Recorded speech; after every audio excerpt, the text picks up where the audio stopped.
Pemirsa, DPRD Ngawi menyatakan keprihatinan terhadap kasus peredaran uang palsu yang menjerat 2 oknum kepala desa. Dewan juga segera berkoordinasi dengan DPMD dan camat agar kasus tersebut tidak sampai mengganggu pelayanan di pemerintahan desa. Pihak DPRD Ngawi sangat prihatin terhadap 2 oknum kepala desa yang menjadi tersangka pengedaran uang palsu di Ngawi. Ketua Komisi 1 DPRD Ngawi Anas Hamidi menyatakan, kepala desa yang seharusnya menjadi contoh masyarakat justru melakukan tindakan yang tidak baik. Terlebih yang dilakukan adalah sebagai pengedar uang palsu. Menurutnya, kasus ini harus menjadi perhatian semua pihak mengingat posisi kepala desa memiliki tanggung jawab besar terhadap pelayanan publik. Anas menjelaskan saat ini DPRD masih menunggu proses hukum selanjutnya.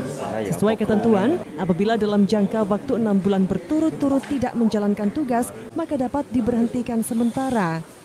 Jika dilihat dari perkara yang menjeratnya, maka secara otomatis 2 oknum kades itu bisa diberhentikan sementara. Sehingga pihak DPRD mendesak Dinas Pemberdayaan Masyarakat dan Desa atau DPMD serta camat untuk segera mengambil sikap terhadap status kepala desa tersebut. Karena dipastikan selama proses hukum berjalan, kedua kades tidak dapat menjalankan tugasnya dan jabatan kosong. Meski ada sekretaris desa, tetap perlu segera melakukan penunjukan PJ agar tidak mengganggu jalannya pemerintahan desa. Ya, pertama kami menyampaikan keprihatinan selaku kepala desa sampai berbuat seperti itu. Terus selanjutnya terkait dengan kasus hukum yang saat ini sudah ditangani Polres Ngawi dan sudah dinyatakan sebagai tersangka, makanya ya kita menunggu proses yang ada di Polres Ngawi dulu.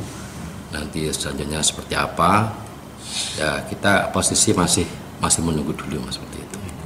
Kalau sesuai ketentuan itu untuk pemerintahan sementara sampai pemerintahan permanen seperti apa Pak? Kalau pemerintahan sementara ini kan kaitan kerja ini dalam waktu 6 bulan tidak bisa melakukan tugas atau berturut-turut tidak bisa melakukan tugas, kan itu juga sudah bisa dilakukan pemerintahan sementara. Makanya tinggal nanti terkait dengan pemerintahan sementaranya ini bagaimana proses di Polres terus di kejaksaannya seperti apa, nanti kan kita juga masih menunggu, belum bisa kita memberikan pandangan atau pendapat harus ada pertemuan setara seperti itu, karena ini kan masih proses seperti itu. Seperti diketahui, DM Kades Sumberjo Kecamatan Sine dan ES Kades Ngerambe Kecamatan Ngerambe ditetapkan sebagai tersangka oleh Polres Ngawi dalam kasus peredaran uang palsu.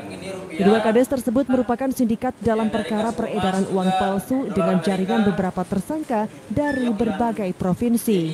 Ito Wahyu, JTV, Ngawi.